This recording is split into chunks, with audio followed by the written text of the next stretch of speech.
کہ بشرا be be کا گرفتاری کا شور ہے اور یہ کہا گیا ہے کہ ہو سکتا ہے کہ اس آپریشن کے دوران بشرا بی بی کو گرفتار کیا جائے، کیونکہ ان کا خیال یہ ہے کہ گنڈا پور صاحب یا باقی لوگ ہوتے تھے تو بات بنا لی جاتی تھی. اب بشرا بی بی کے ہونے سے پرابلم یہ آ رہی ہے، وہ کہہ رہی ہیں کہ جب تک عمران خان خود نہ کہیں کسی بات کے اوپر، کسی خبر کے اوپر یقین نہ کیا جائے، تو اس لیے بشرا بی بی کو جو ہے وہ کیا کہتے ہیں کہ ان کو ہر صورت گرفتار کرنے کا امکان ہے. اور میرے پاس جو لیٹسٹ ڈیولپمنٹس اسلام آباد سے ہیں وہاں پہ یہ کہا گیا ہے کہ آپ جو ہیں تمام جو ڈی ایس این جیز ہیں اسلام آباد سے، ان کو کہا گیا ہے کہ جو گاڑیاں میڈیا کی ڈی چوک میں لگی ہوئی ہیں کہ آپ اپنی گاڑیاں یہاں سے نکال لیں اور آپریشن ایریا سے نکل جائیں. یعنی آپ ڈی چوک کو آپریشن ایریا کلیئر کر رہے ہیں. اور اس کے علاوہ آئی جی اسلام آباد نے اس وقت وائرلیس کے اوپر اپنی پولیس کی جو فورس ہے اس حوالے سے یہ کہا ہے کہ جو ایلیٹ کمانڈوز ہیں وہ فرنٹ لائن پہ آ جائیں اور قریبی علاقوں کے لائٹس بند کروانے کے بعد اب اعلانات کیے جا رہے ہیں کہ جو مقامی آبادی ہے وہ اپنے گھروں سے باہر نہ نکلے. یہ اس وقت وہاں کی سچویشن ہے، جس کا مطلب یہ ہے کہ اس وقت گیئر اپ چیزیں ہو رہی ہیں. اور گیئر اپ کرنے کا مطلب یہ ہے کہ یہ اب کسی بڑے اس معاملے کے اوپر کر رہے ہیں. اور طلال چودھری جن کا تعلق مسلم لیگ نون سے ہے، وہ آج کہہ رہے تھے کہ حکومت کمزور ہے لیکن آپ جو ہے وہ ریاست سے لڑ نہیں سکتے.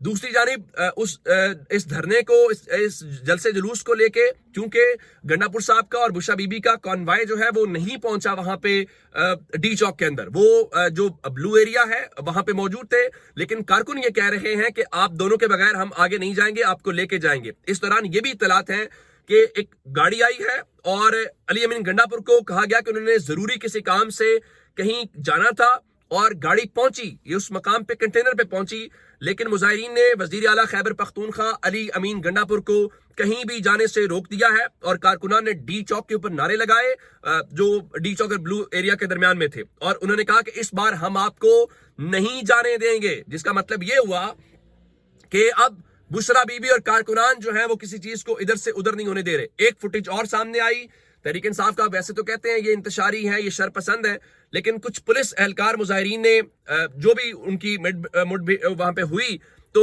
گنڈا پور جو ہے نہ صرف ان پولیس اہلکاروں کی جان بچائی بلکہ ان کو اپنی گاڑیوں میں بھی بٹھایا اور انہوں نے کہا کہ یہ جو ہے ان کو کوئی ان کے قریب نہ جائے، اور ہم نے یہ حوالے سے دیکھا. لیکن آج کی ایک اور جو بڑی ڈیولپمنٹ ہے وہ اس وقت اڈیالہ سے آنے والا عمران خان کا پیغام ہے، اور اڈیالہ کا جو پیغام ہے اس کو عمران خان کے آفیشیل ٹویٹر ہینڈل اکاؤنٹ سے بھی شیئر کیا گیا ہے. وہ کیا ہے؟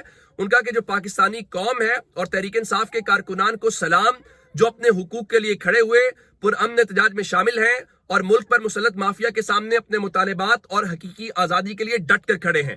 ان کا میرا اپنی ٹیم کو بھی پیغام ہے کہ آخری بال تک لڑیں، جب تک ہمارے مطالبات پورے نہیں ہوتے ہم پیچھے نہیں ہٹیں گے. یعنی عمران خان نے اپنی ٹیم کو آخری بال تک لڑنے کا کہا ہے اور کہا ہے کہ جب تک مطالبات پورے نہیں ہوں گے ہم ہر صورت پیچھے نہیں ہٹیں گے. پھر عمران خان نے اپنے پیغام میں کہا ہے کہ محسن نقوی کی ہدایت پر رینجرز اور پولیس نے ہمارے ورکرز پر فائرنگ اور شیلنگ کر کے پرامن شہریوں کو شہید اور زخمی کیا، اس کا حساب دینا ہوگا. شہری نہ صرف پرامن تھے بلکہ شیلنگ اور فائرنگ کرنے والے پولیس اور رینجرز کو بھی ریسکیو کرتے رہے.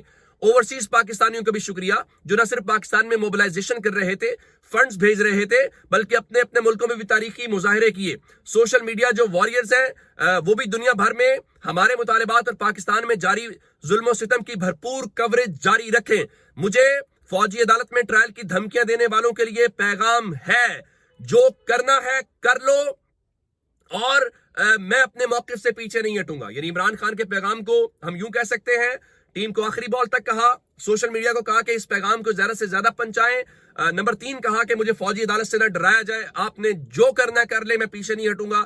اس کے ساتھ عمران خان نے کہا کہ جو اب تک نہیں پہنچ پائے وہ بھی ڈی چوک پہنچے. یعنی نمبر 4 پہ عمران خان نے کہا کہ آپ پہنچے. نمبر 5 پہ کہا مظاہرے میں شامل تمام پاکستانی پرامن رہیں، متحد رہیں اور ڈٹے رہیں. جب تک ہمارے مطالبات پورے نہیں ہوتے یہ پاکستان کی بقا اور حقیقی آزادی کی جدوجہد ہے. اب اس میں اس وقت جو سارے کا سارا مدعا ہے وہ بشرا بی بی کے اوپر حکومت اور محسن نقوی ڈالنے کی کوشش کر رہے ہیں، اور میں نے اس کا گراؤنڈ بتا دیا ہے کہ فیصلہ ہو گیا ہے. اگلے چند گھنٹوں میں شاید آپ کو جلدی سے جلدی میں اپڈیٹ لا کے دوں. ایک غیر معمولی صورتحال ہوگی اسلام آباد میں جو ڈی چوک میں پیدا ہے کہ بشرا بی بی کو یہ گرفتار کریں گے. اب اس سے معاملات کس سمت میں رخ اختیار کریں گے یہ ہمیں تھوڑا سا انتظار کرنا پڑے گا. اپنا بہت سارا خیال رکھیے گا. خدا حافظ.